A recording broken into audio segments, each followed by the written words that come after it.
Amém. Boa noite, queridos. Paz do Senhor Jesus a todos. Que o Senhor possa te abençoar grandemente nessa noite, amém?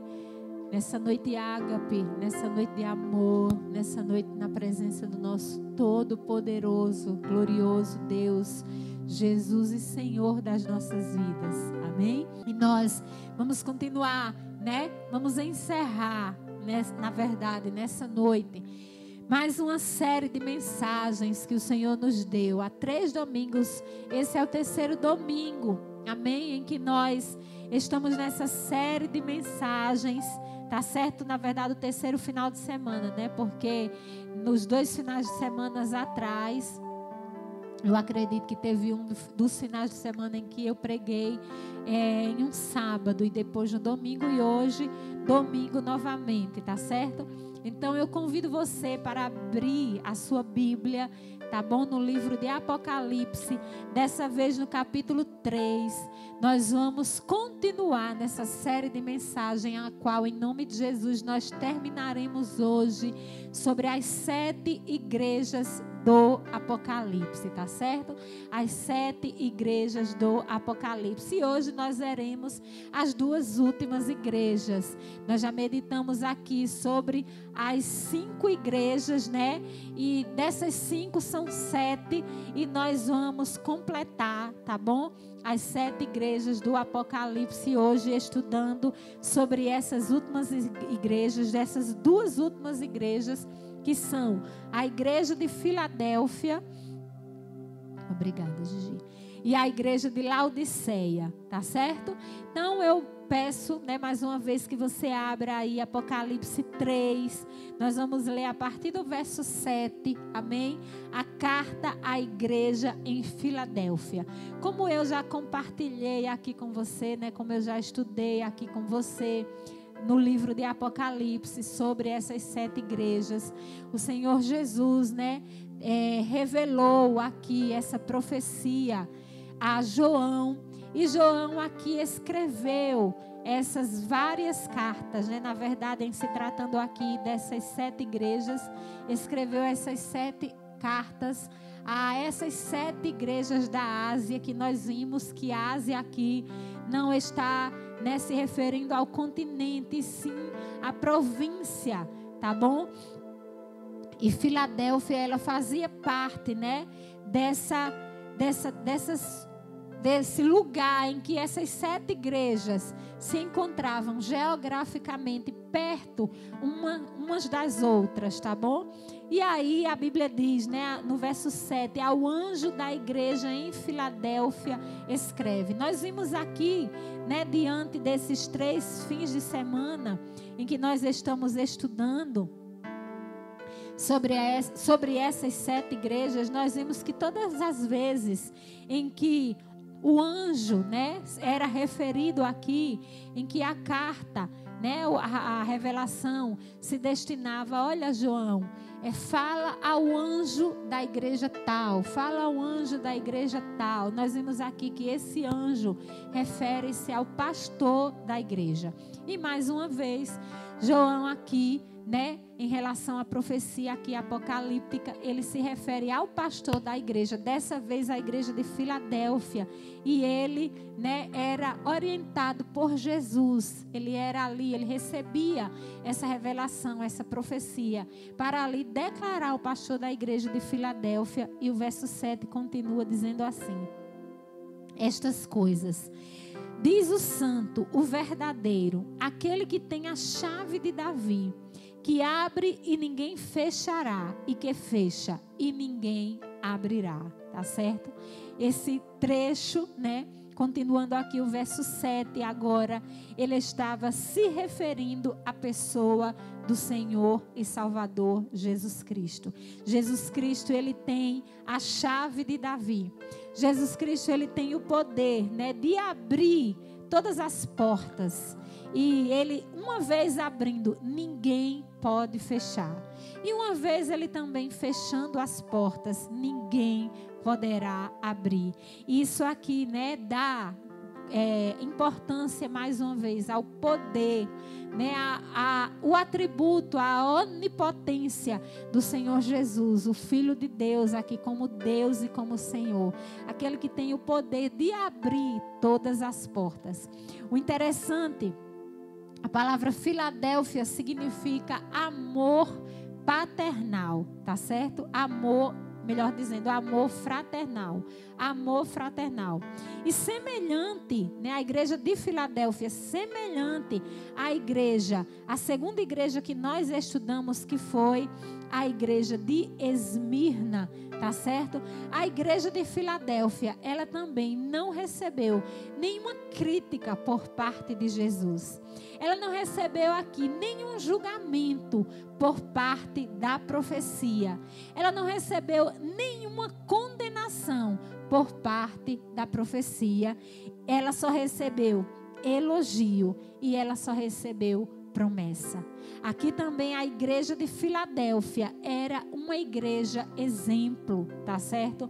A exemplo da igreja de Esmirna, ela só recebeu de Jesus elogios e ela só recebeu de Jesus promessas. Repito, ela não recebeu crítica, ela não recebeu condenação, ela não recebeu nenhuma correção, ela não recebeu nenhum julgamento. E o elogio que a igreja de Filadélfia recebia é porque a igreja de Filadélfia era uma igreja extremamente fiel. Eu quero meditar com você estudando sobre a igreja de Filadélfia, que Deus, Ele quer nos falar nessa noite ágape, nessa noite em que brevemente nós estaremos ceando aqui sim, mesmo de forma online, mas nós estaremos, né, através da ceia, nós estaremos sendo mais uma vez fiéis ao nosso Deus, cumprindo a sua palavra e ceando, fazendo isso até que o Senhor Jesus venha nos buscar, conforme Ele deixou escrito ali na sua palavra. E eu quero falar com você, meditando aqui sobre a primeira igreja dessa noite, a nós permanecermos fiéis. Lembre-se que desde o primeiro momento em que a gente estuda sobre as 7 igrejas do Apocalipse, né, eu tenho meditado com você, para nós não nos lembrarmos agora de denominações, né? A igreja tal, a igreja tal, a igreja tal. E sim, nós trazermos para aplicarmos em nossa vida pessoal, né? Nós como igreja, como templos do Espírito Santo, como igreja do Senhor Jesus, né? Que somos nós. E aqui a Bíblia fala, né? Expõe aqui a igreja de Filadélfia. A Bíblia coloca, através da profecia aqui de Apocalipse, né? Que João recebeu e agora João escrevia aqui a essa igreja. Essa igreja, ela tinha uma característica. E a sua característica, ela era extremamente fiel a Jesus Cristo. Ela era extremamente fiel a Deus. Ela era extremamente fiel à sua palavra. Ela era extremamente fiel aos princípios de Deus. E por causa disso, ela só recebeu de Jesus elogios e promessas. E a Bíblia fala, diz aquele, o santo, né? Escreve o santo, escreve o verdadeiro. O próprio Jesus estava falando. E algo também que eu quero, né, expor aqui nessa noite sobre a igreja de Filadélfia, que a igreja de Filadélfia, ela ficava na entrada do planalto central da província da Ásia. E ela era uma cidade de grande importância comercial. Aquele lugar, né? Aquela cidade, Filadélfia, ela era um lugar, né, de extrema importância comercial. Provavelmente a igreja de Filadélfia, né, que aqui não fala em nenhum dos versículos, nós vamos ler do verso 7 ao verso 13, né? Não fala ali que aquela igreja, né, provavelmente fosse rica, mas também não fala que aquela igreja era uma igreja pobre. E mesmo ela, né, tendo ali, ela morando em um lugar de importância comercial, né, ela era extremamente fiel aos princípios simples, aos princípios ali, né, vamos dizer, não é a palavra simples que eu quero falar, mas aos princípios não está chegando a palavra. Aos princípios não é nem fundamentais, mas eu vou usar aqui a palavra simples, tá certo? Ela honrava, tá bom? Mesmo ela tendo alguma condição que provavelmente ela tinha, ela honrava aqui com muita simplicidade, com muita essência, tá certo? As coisas concernentes ao reino do Senhor. E aí ela recebeu esse elogio. Encontrei a palavra. Ela era de extrema humildade. Tá bom? Provavelmente nessa igreja, né? Marinalva aqui tinha dito, eu não estou vendo ele de máscara, mas ela é uma igreja provavelmente muito humilde, né? Em sua essência, né? Ela não existia provavelmente nessa igreja, né? O orgulho, a altivez, a soberba. Ela tinha humildade em sua essência, mesmo ela morando, né? Lá na entrada do Planalto Central ali da província, e mesmo ela tendo a possibilidade de morar em um lugar de grande importância comercial. Mas a Bíblia fala, no verso 8, o Senhor continua falando àquela igreja, dizendo: conheço as tuas obras. O Senhor conhecia as obras daquela igreja. O Senhor conhecia as obras daqueles cristãos. O Senhor conhecia as obras, né, daquela família ali que congregava, que fazia parte daquela igreja de Filadélfia. E o Senhor, em sua onisciência, ele sabia que as suas obras eram boas. Por causa disso, aquela igreja foi merecedora só de elogios. E continua o verso 8 dizendo: eis que tenho posto diante de ti uma porta aberta, a qual ninguém pode fechar, que tens pouca força, entretanto guardaste a minha palavra e não negaste o meu nome. Diante de toda a perseguição que aquela igreja ela passava, que aquela igreja enfrentara, porque é isso que nós vamos, né, observar no verso 9. Que aí a profecia continua, a carta continua. E todo trecho aqui, em se tratando da igreja de Filadélfia, muitas promessas são feitas para aquela igreja fiel. Eu quero falar para você que tem se guardado em sua fidelidade, principalmente nesse tempo de quarentena, principalmente nesse tempo, né, em que nós não estamos de forma presencialmente, né, nos unindo, né, aqui de forma física, de forma presencial. Você tem sido fiel. Essa igreja era uma igreja extremamente fiel. Ela tinha uma característica, a maior das características era a fidelidade.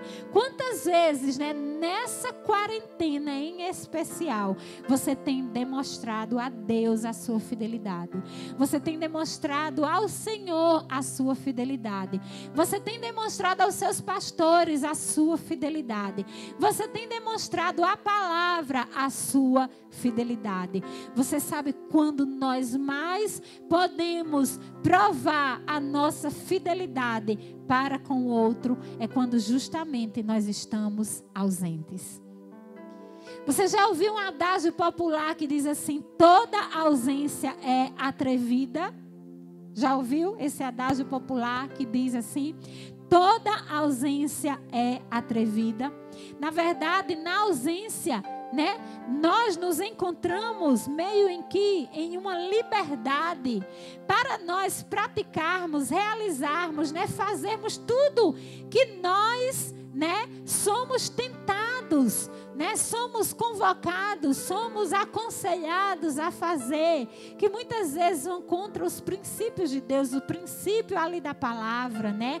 A essência daquilo em que nós aprendemos enquanto nós estamos estávamos congregados há mais de 4 meses atrás, como igreja, aqui como corpo de Cristo, e agora nós não estamos mais e temos essa liberdade total de realizarmos tudo aquilo que nós queremos, né? Que nós pretendemos fazer. Essa igreja era uma igreja que mesmo na ausência, né, presencial, vamos dizer assim, do seu Jesus, aquela igreja, ela se mostrava diante de todos os obstáculos, diante de todas as dificuldades, diante de todas as perseguições. Aquela igreja se mostrava e provava a sua fidelidade para com o nosso Deus, já que ela compreendia que mesmo Deus não estando de forma física, né, presencial, mas o Senhor era Espírito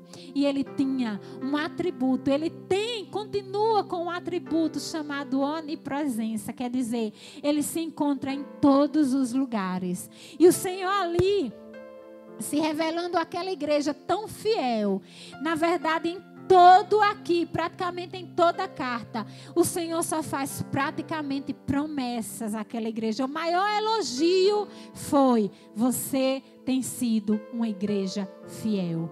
E em todo o trecho aqui que ele se refere à igreja de Filadélfia, ele só faz promessas. E não são promessas que não irão se realizar, mas são promessas que com certeza irão se realizar.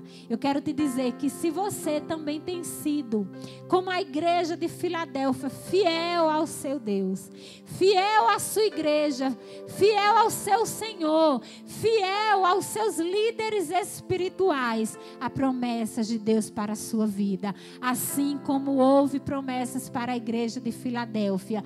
E promessa de Deus é diferente de promessa do homem, porque promessa de Deus ele cumpre, promessa de Deus ele não deixa passar, embora que pareça demorada. Mas quem é você e quem sou eu diante da espera, diante das promessas, diante da ausência aparente do nosso Deus? A igreja de Filadélfia era uma igreja extremamente fiel. E a Bíblia fala, uma das promessas que o Senhor fez foi no versículo 8, quando o Senhor falou ali de forma profética: olha, eis que coloco uma porta aberta diante de ti, a qual homem nenhum pode fechar, porque eu sei que você tem pouca força. E aqui eu me lembro, né, de 2 Coríntios 12, 9. Quando o apóstolo Paulo, ele declarando, e ele orava ao Senhor: Senhor, tira de mim o espinho na carne. E a Bíblia fala que por 3 vezes ele orou ao Senhor: Senhor, afasta de mim esse espinho na carne.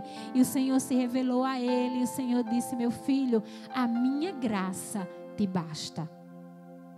Se você tem sido fiel e você tem sido incomodado por alguma coisa, e por causa dessa coisa você tem orado ao Senhor e tem pedido: Deus, afasta de mim, tira de mim, Senhor, afasta. Por tantas vezes eu orei e o Senhor ainda não me respondeu.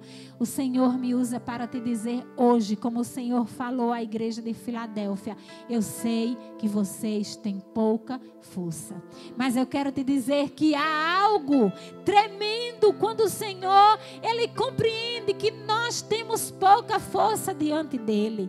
O apóstolo Paulo, aquele homem, né, extremamente admirado, estudado, aquele homem, né, que ficou para a gente hoje como um exemplo, o qual perseguiu tanto o evangelho, tantas vezes açoitou, tantas vezes assolou, mas um dia ele teve um encontro pessoal com Deus, com Jesus Cristo, e o Senhor se revelou a ele, e ele mudou completamente a sua atitude, ele mudou completamente o seu proceder, e ele se voltou para o Senhor, de um dia a ponto, né, se humilhar: Senhor, há em mim um problema a qual eu não consigo me livrar, há em mim um espinho na carne nenhuma dor, um sofrimento que eu já orei 3 vezes, e por causa disso eu tenho me sentido extremamente fraco. Foi assim que o Senhor chegou para ele com resposta. E é assim que o Senhor pode chegar para você nessa noite com resposta. Conheço a tua pouca força.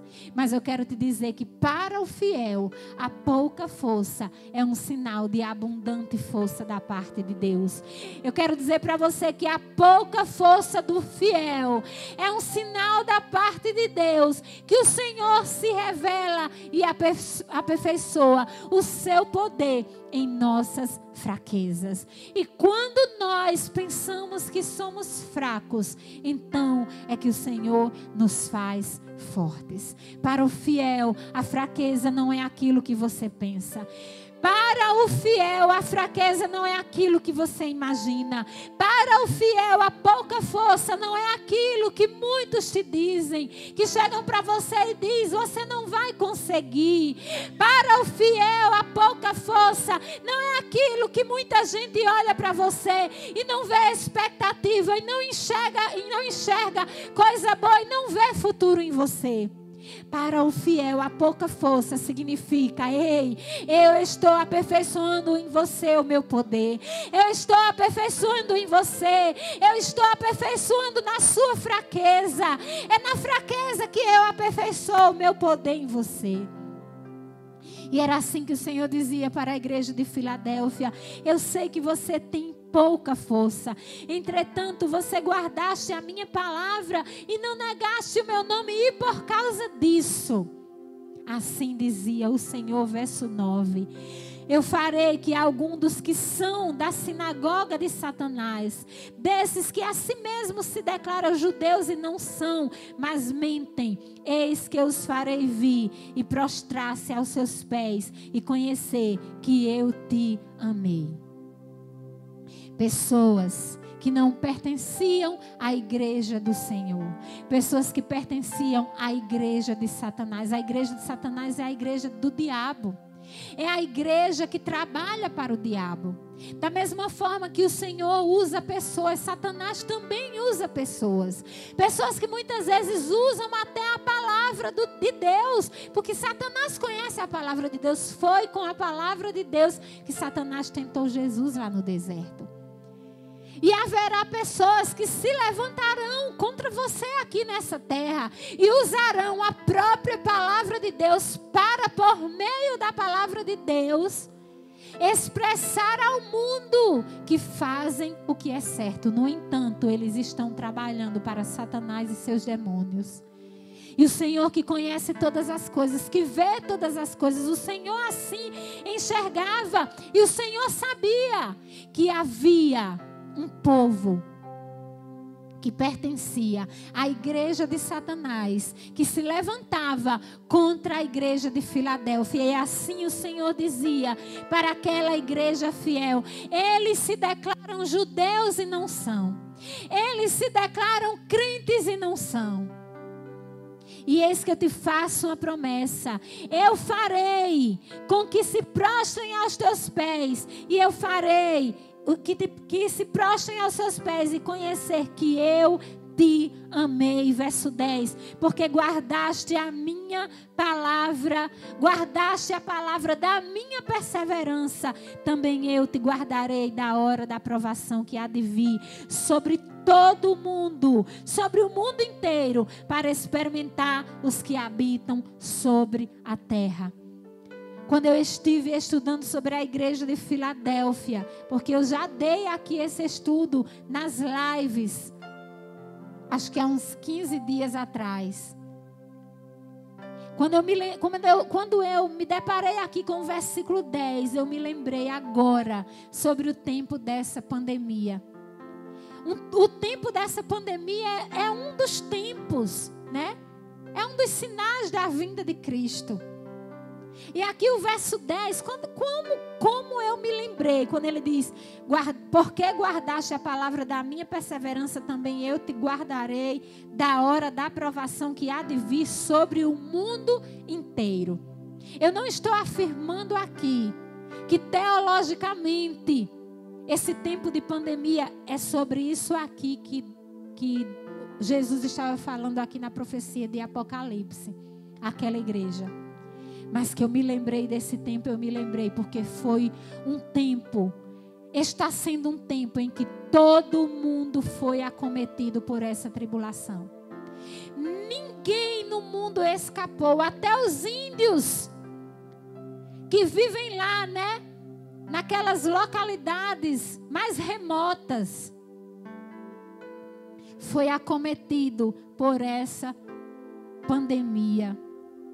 E aqui há uma promessa de livramento, tudo por causa da fidelidade daquela igreja. E eu quero hoje que você saiba quão importante é permanecer fiel a Jesus e a sua palavra. Eu quero hoje que você medite, que você dê crédito que você dê crédito à fidelidade. Que você não fique ouvindo a voz de Satanás quando te diz assim no seu ouvido, buzina no teu ouvido, não vale a pena ser fiel. Qual o motivo de andar em tanta fidelidade para com Jesus e sua palavra? Se muitos estão aí fora praticando tudo de ruim que é para praticar, no entanto não acontece nada de mal com ele. Talvez, né, durante essa semana você tenha pensado assim, por que é que o ímpio prospera e o justo sofre? Eu já preguei sobre isso aqui. Por que é que o justo sofre e o ímpio prospera? Vá lá para o Salmo 73 e medite no Salmo 73. Eu quero que você fixe aí na sua alma, no seu coração, na sua mente. Vale a pena ser fiel. Há uma recompensa para os fiéis. Talvez você tenha ouvido essa semana, não vale a pena ser fiel, você está perdendo o seu tempo. Eu quero te dizer que isso foi levante do inimigo contra a tua vida. Levanta o teu escudo da fé. Eu estou aqui estudando com você sobre uma igreja, sobre uma das 7 igrejas do Apocalipse, que não foi por Deus criticada, não foi por Deus julgada, não foi por Deus corrigida, só foi elogiada por causa de uma e principal característica que aquela igreja tinha: fidelidade. Fidelidade. Aquela igreja era uma igreja extremamente fiel. Fiel à palavra de Deus, fiel ao reino do Senhor, fiel à própria igreja, fiel aos seus líderes espirituais, fiel ali à irmandade, fiel aos princípios do Senhor. E no versículo 11, a profecia continua dizendo: venho sem demora, conserva o que tens, para que ninguém tome a tua coroa. Conserva o que tens. Você acha que uma das coisas que o Senhor Jesus estava falando daquela igreja, conserva o que tens, o Senhor estava falando sobre o quê? Conserva a tua fidelidade. Conserva o que você tem. Continua sendo fiel. Conserva a tua fidelidade. Ser fiel. Ser fiel. Como está difícil nós encontrarmos nesse tempo pessoas fiéis. Eu choro por causa da infidelidade. Imagine o Senhor Jesus Cristo. Imagine o nosso Deus que tomou uma decisão de enviar o seu único filho aqui na terra para morrer pelo meu e pelo seu pecado. A infidelidade machuca. A infidelidade é algo que fere. A infidelidade é algo que entristece. A infidelidade é uma característica de traição. A infidelidade é algo que deixa o outro arrasado, sem chão. Vale a pena ser fiel. Jesus dizia para aquela igreja: conserva o que tens, continua sendo fiel. Vale a pena ser fiel. Ele diz: conserva o que tens, venho sem demora. Conserva o que tens para que ninguém tome a sua coroa. Ao vencedor, versículo 12. Faloei, coluna no santuário do meu Deus, e daí jamais sairá. Gravarei também sobre ele o nome do meu Deus, o nome da cidade do meu Deus, a nova Jerusalém que desce do céu, vinda da parte do meu Deus, e o meu novo nome. Quem tem ouvidos, ouça o que o Espírito diz às igrejas. Quantas promessas recebeu a igreja de Filadélfia? A igreja de Filadélfia recebeu uma promessa que Deus ia abrir uma porta a qual homem nenhum pode fechar. Quando Deus abre uma porta sobre a minha, sobre a sua vida, não tem homem nessa terra que feche. Vale a pena permanecer fiel. Não tinha homem aqui que impedisse a bênção sobre aquela igreja. Não tinha aqui reunião que impedisse. Não tinha levante na face dessa terra que impedisse da bênção vir sobre aquela igreja, porque aquela igreja tinha uma característica. E por essa característica o Senhor tinha prazer. Essa característica era a fidelidade. Por isso uma porta estava aberta a qual homem nenhum nessa terra poderia fechar. Através de nenhum poder nessa terra, através de nenhuma reunião, através de nenhum plano, através de nenhuma cultura, através de nada poderia fechar a porta que Deus havia aberto para essa igreja. Nada pode abrir a porta, nada pode fechar, melhor dizendo, a porta que Deus abre para aquele que é fiel. Nada nem ninguém, nada. Pode haver oposição, 1001 oposição. Pode haver uma guerra. Imagine aí o que é que pode acontecer. Pode haver planos, tramas. Nada, ao contrário. O versículo 9 se cumprirá, porque aquela igreja permaneceu fiel. E aquela igreja só recebeu, eu repito, elogio e promessas. Uma porta seria aberta a qual homem nenhum se fecharia. Um livramento grande no meio de uma tribulação que viria sobre toda a terra. Receberia um livramento grande. Ei, receba em nome de Jesus, você que tem permanecido fiel. Receba o livramento da parte de Deus grande. É para você que perguntou essa semana, vale a pena ser fiel? Sim, Jesus está me usando para te responder, sim, vale a pena ser fiel. E continua sendo fiel. Outra promessa, Deus prometeu um lugar permanente no templo de Deus.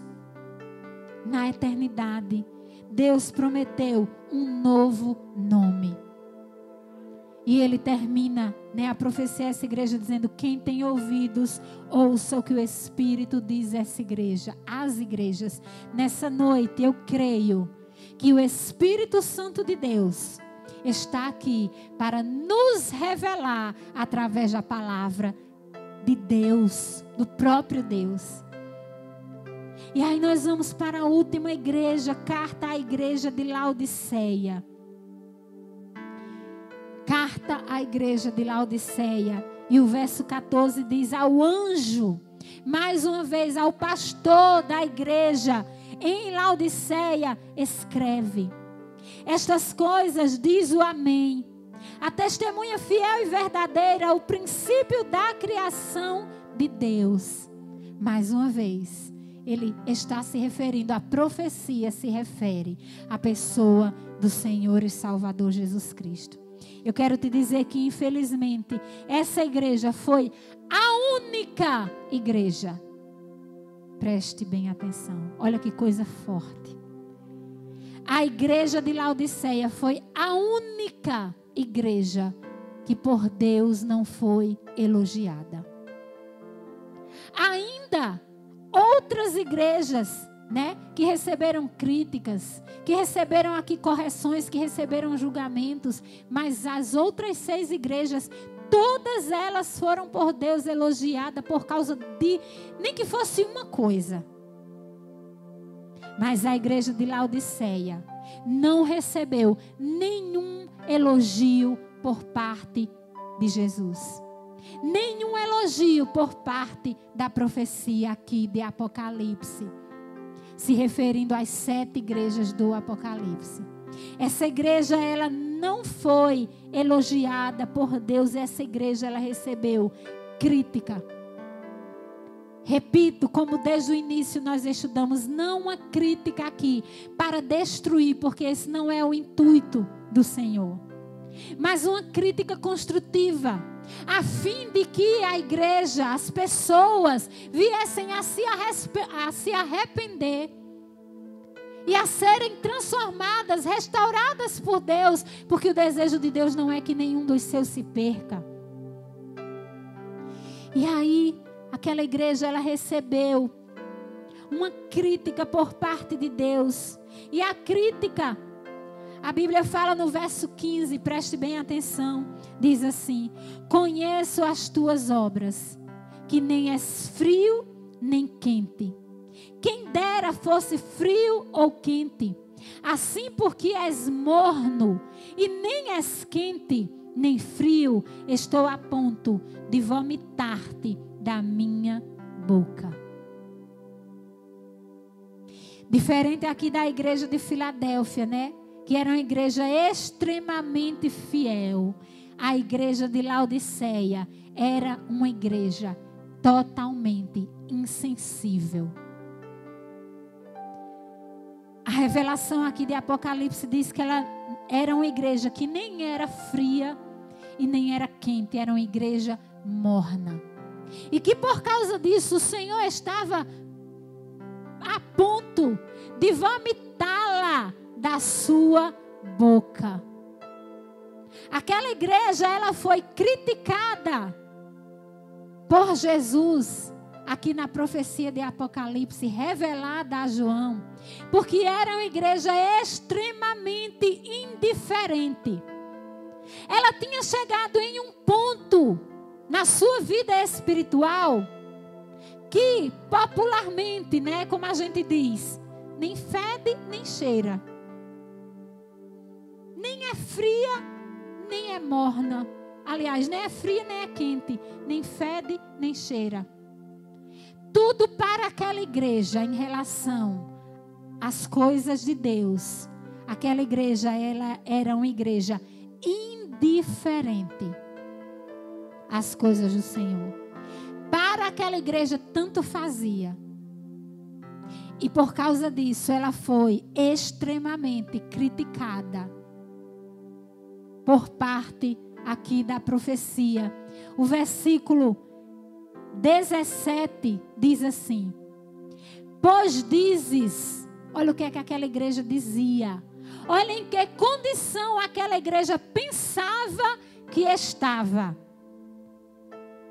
Aquela igreja, e quando eu falo agora igreja, eu repito, não coloque na sua mente, tá certo? Não estipule aí na sua mente, não julgue em sua mente. É a igreja de denominação tal, é a igreja de denominação tal. Não, pense em você mesma como igreja. Reflita em você mesmo como igreja. Apliquemos em nossas vidas pessoais o que nós podemos mudar. Hoje é noite de Santa Ceia. Aquela igreja, ela se dizia, verso 17: pois dizes, estou rico e abastado, e não preciso de coisa alguma. Na verdade, a profecia dizia: e nem sabes que tu és infeliz, sim, miserável, pobre, cego e nu. É forte, né, meus irmãos? Como é forte. Talvez aquela igreja, ela dizendo-se, né, que era uma igreja abastarda, que não precisava de nada, não precisava de mais nada. Talvez ela estivesse dizendo assim, em sua altivez: eu não preciso nem de Deus. E ela não sabia que era uma igreja infeliz, sim. Porque todos nós precisamos de Deus em nossas vidas. Até o ateu que diz assim: eu não creio em Deus, eu não creio na palavra. Quem é que pode me afirmar quem escreveu a Bíblia? Quem são esses fanáticos, esses lunáticos? Eu creio é no meu trabalho, eu creio é no meu dinheiro. Eu creio é que nas minhas condições, na minha capacidade. Aquela igreja, ela considerava-se assim. Não sabia ela que era uma igreja infeliz, porque nem em Deus talvez ela acreditasse mais. A sua vida tinha passado, os dias de sua vida tinham passado. E ela, né, se encontrava, humanamente falando, de forma tão abastarda, que ela confiava em suas próprias condições, naquilo que ela tinha, naquilo que ela podia produzir, naquilo que ela podia fazer, na sua capacidade, nos seus bens, nos seus valores, nos seus dons. Não sabia aquela igreja que ela era infeliz, miserável, pobre, cega e nua. O Senhor a criticava porque ela superestimou sua posição diante de Deus. Precisamos vigiar para não nos subestimarmos. Às vezes nós estamos, né, andando em nossa vida, e pela graça e misericórdia do Senhor a gente cresce. A gente cresce como pessoa, a gente cresce profissionalmente, a gente cresce intelectualmente, a gente aprende mais um pouquinho. Aí a gente começa a desvalorizar o outro, aquele que nos ajudou lá no princípio, aquele que nós muitas vezes o valorizamos lá no passado. Não, agora eu posso andar sozinho, agora eu posso andar com as minhas pernas. Eu não preciso mais de ninguém. Sou eu e Deus. E esse eu e Deus vem de uma conotação que muitas vezes até superestima a posição até nossa diante de um Deus que sabe todas as coisas. Porque a Bíblia fala que o altivo o Senhor abate, ao soberbo o Senhor abate. E o que acontece com o humilde?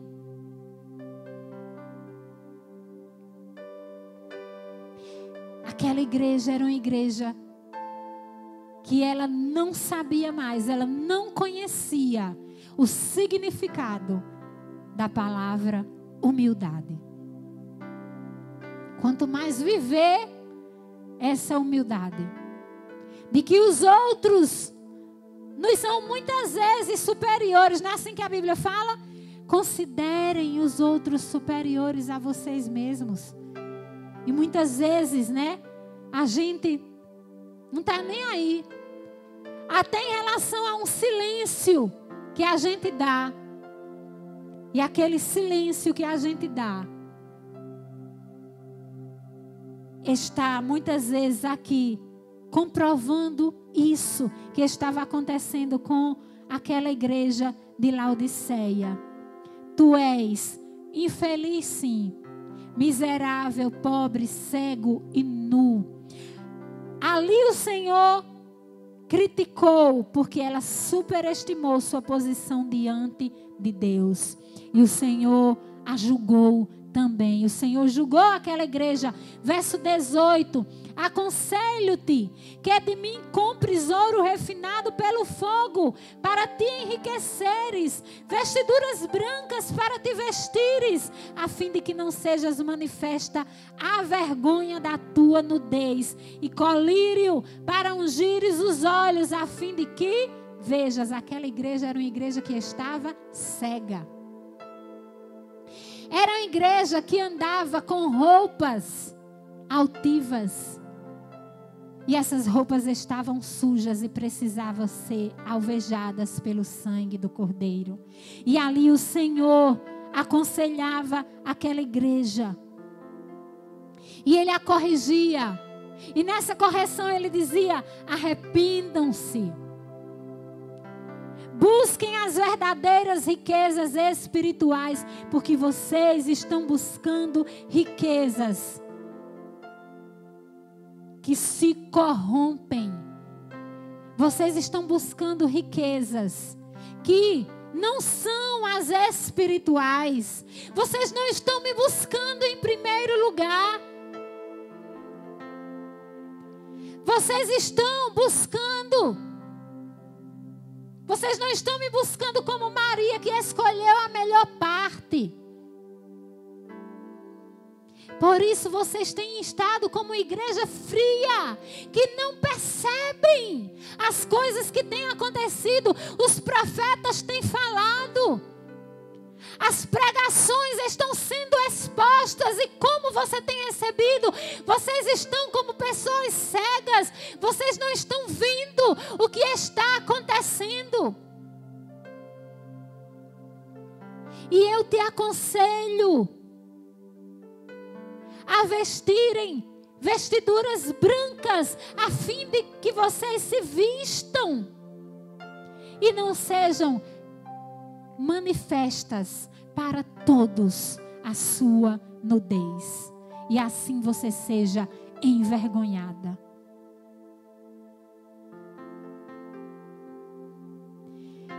Colírio para ungires os olhos, a fim de que vejas.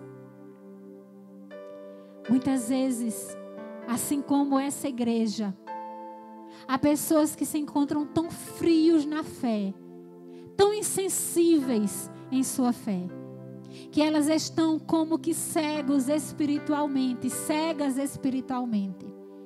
que elas não conseguem enxergar um palmo diante dos seus olhos, a fim de que por Deus sejam curados e passem a enxergar aquilo que lhe trará saúde espiritual.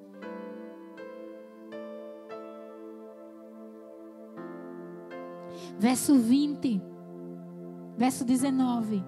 Eu disciplino, eu repreendo e disciplino a quantos amo. Sê zeloso e arrepende-te. O Senhor pode disciplinar porque Ele ama a igreja. Qual é o pai que vai ver um filho fazendo coisa errada e vai ficar quieto sem disciplina? Os filhos de Eli, né? Ófines e Finéias. Quantas coisas erradas eles fizeram ali, diante dos olhos do Senhor, e muitas vezes diante dos olhos do seu pai. E não foi pelo seu pai repreendido. E por causa disso, eles foram mortos ali na presença do nosso Deus. O Senhor, Ele repreende a quem Ele ama. E o julgamento, viria um julgamento sobre essa igreja. Olha só, meus queridos, verso 19. Eu repreendo e disciplino a quantos amo. Ser zeloso e arrepende-te. Aí o verso 20. Como o Senhor me revelou esse verso 20 de uma forma diferente. Verso 20. Eis que estou à porta e bato. Se alguém ouvir a minha voz e abrir a porta, entrarei em sua casa e cearei com ele e ele comigo. Quantas vezes nós usamos esse versículo de Apocalipse 3:20 para evangelizarmos? Quantos evangelistas conhecem esse versículo e usam na evangelização. E não é errado. Mas esse versículo geralmente a gente só conhece para evangelizar. Ei, eu quero te dizer uma coisa sobre Apocalipse 3:20. Foi um versículo dado para crentes. Sabe o que é que estava acontecendo com aquela igreja? Jesus estava do lado de fora daquela igreja. E eu quero te perguntar nessa noite, Jesus ainda está do lado de dentro do seu coração? Ou ele se encontra do lado de fora do seu coração? Quando Jesus falou para aquela igreja que estava nem fria e nem estava quente, estava morna, que o Senhor estava a ponto de vomitá-la, o Senhor revelou em Apocalipse 3:20, o versículo que a gente tanto dá para as pessoas que ainda não conhecem a Jesus. Ei, o Senhor estava dando para uma igreja de crente. Sabe onde era que Jesus se encontrava? Jesus se encontrava do lado de fora da igreja. Jesus se encontrava do lado de fora das vidas. Do lado de dentro estava só o querer, estava só a vontade, estavam só as riquezas. Estavam só os mimos dessa terra. Jesus estava do lado de fora daquela igreja. E eu te pergunto, Jesus continua do lado de dentro da tua vida? Jesus ainda está dentro do teu coração? Ou ao longo de todos esses anos, Ele já está do lado de fora? E Ele está batendo na porta do teu coração. Deixa eu entrar. Era isso que Jesus queria fazer com aquela igreja. Eis que estou à porta e bato, mas alguém precisa ouvir a minha voz. Quem tem ouvido a voz de Deus nesse tempo contemporâneo? Quem tem ouvido a voz do seu pastor, que é o anjo de Deus para a igreja? Quem tem ouvido? Quem tem dado ouvido à leitura bíblica diária? Quem tem dado ouvido à palavra do Senhor? Como a palavra de Deus tem sido banalizada. Como Jesus tem sido banalizado nesse tempo. Antigamente, onde Jesus passava, as pessoas que queriam Jesus iam atrás dele. Hoje, nós vamos atrás das pessoas para oferecer Jesus, para ficar oferecendo Jesus muitas vezes, que o Senhor me perdoe, até mesmo como uma mercadoria. Inúmeras vezes, são banquetes espirituais oferecendo, e os crentes hoje muitas vezes estão assim, ó. Eu não quero esse banquete. Eu não quero esse ensinamento. Eu tenho outra coisa para fazer agora. Essa não é a minha prioridade nesse momento. Eu não quero esse Jesus agora. Eu não quero essa palavra agora. Eu não quero esse ensinamento agora. E há mais de 2000 anos atrás as pessoas corriam. Andavam quilômetros e quilômetros e quilômetros atrás de Jesus. Hoje em dia, se um pastor chama a sua ovelha para estar ali com ele aprendendo sobre Jesus, quanta dificuldade. Quantos até muitas vezes abusos.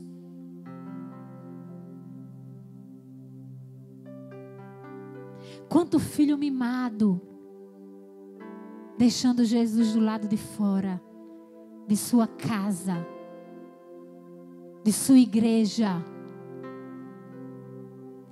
Eis que Jesus está à porta do coração dos crentes. Jesus estava à porta aqui da igreja de Filadélfia. A igreja de Laodiceia. A igreja de Laodiceia aqui era uma igreja que era para estar convertida ao Senhor. Mas ela não estava nem fria nem quente. Ela estava morna. E o Senhor estava à porta. Eis que estou à porta e bato. Se alguém ouvir a minha voz, há alguém que ouça a voz de Deus nesse tempo? 2020. Agosto de 2020.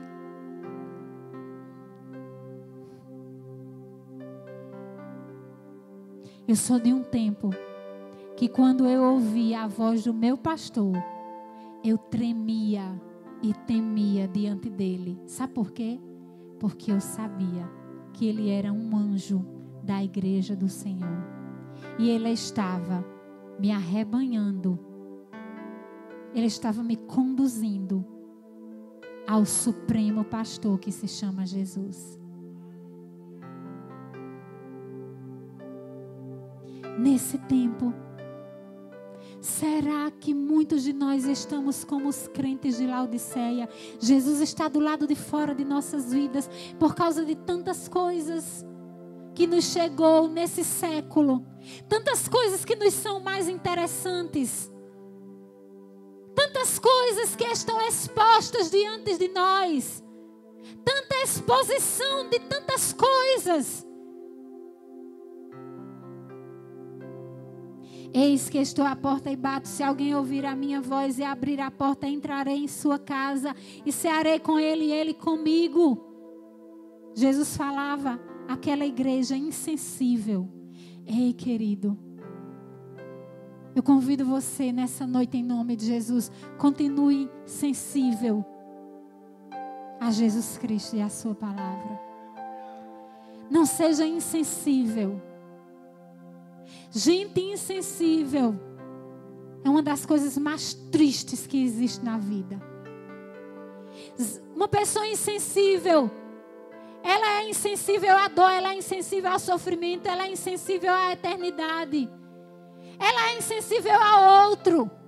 Ela é insensível à dor do outro. Uma pessoa insensível é terrível. Essa igreja, ela estava como uma igreja insensível. Ela era uma igreja insensível. Por causa do seu orgulho, da sua soberba, da sua altivez, da sua autossuficiência. Quando é que nós não somos mais sensíveis ao nosso Deus? Quando justamente essas coisas vêm sobre nós. A autossuficiência, a soberba, a altivez, o orgulho. E aqui, o verso 21, ele diz: ao vencedor dar-lhe-ei sentar-se comigo no meu trono, assim como também eu venci e me sentei com meu Pai no seu trono. Quem tem ouvidos, ouça o que o Espírito diz às igrejas. A igreja de Laodiceia, ela recebeu um julgamento da parte do Senhor, e o julgamento era: se você não se arrepender, você será expelida da minha boca. Sabe quando uma coisa não faz mal, não faz bem a você?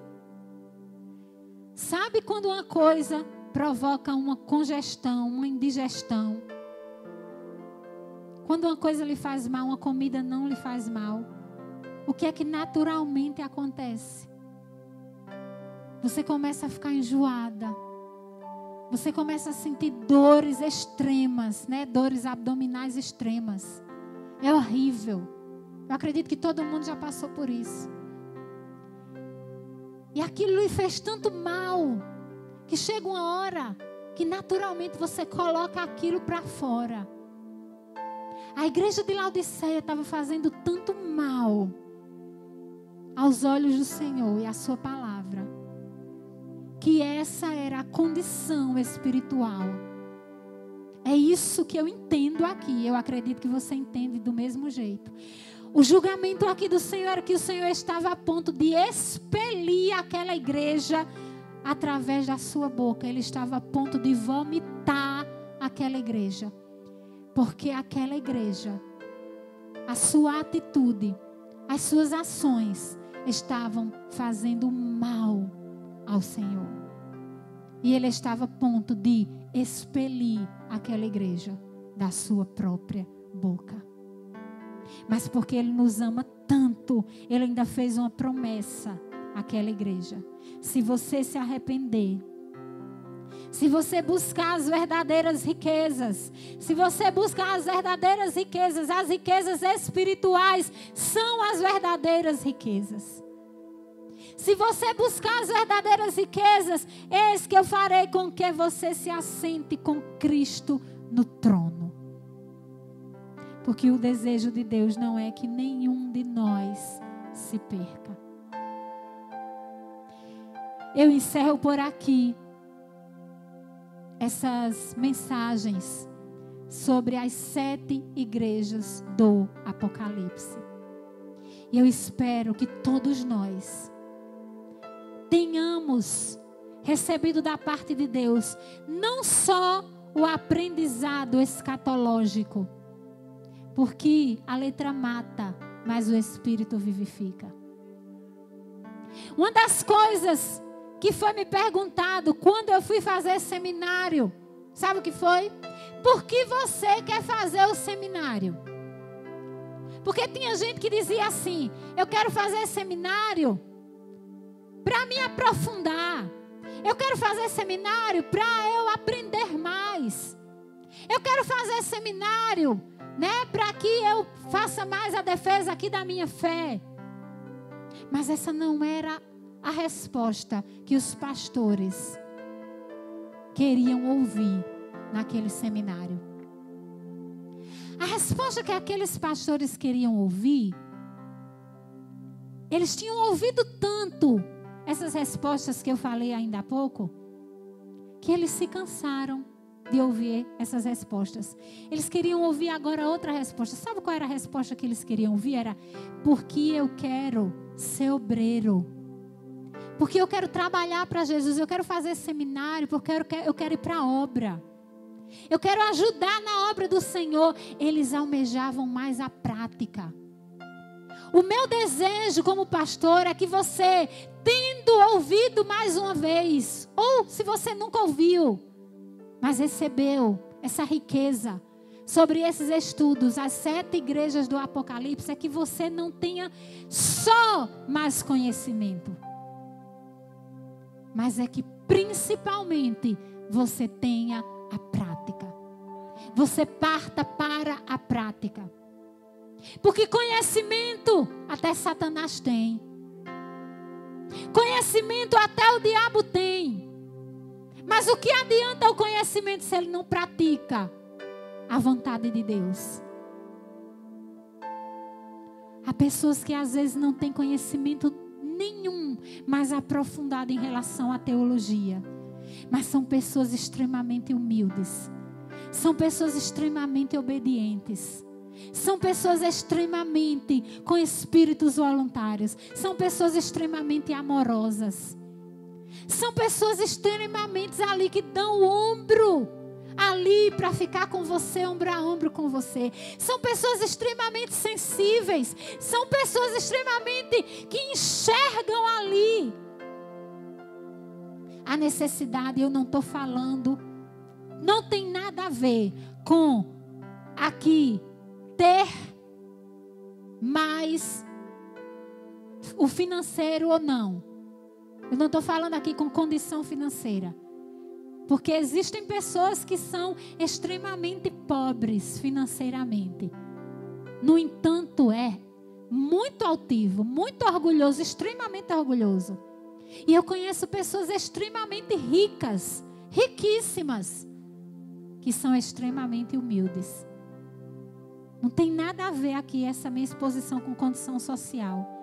Eu estou falando aqui, sobre interior, sobre aprendizado. Eu espero que o seu aprendizado não tenha sido só a questão da letra, a questão do conteúdo, a parte teórica.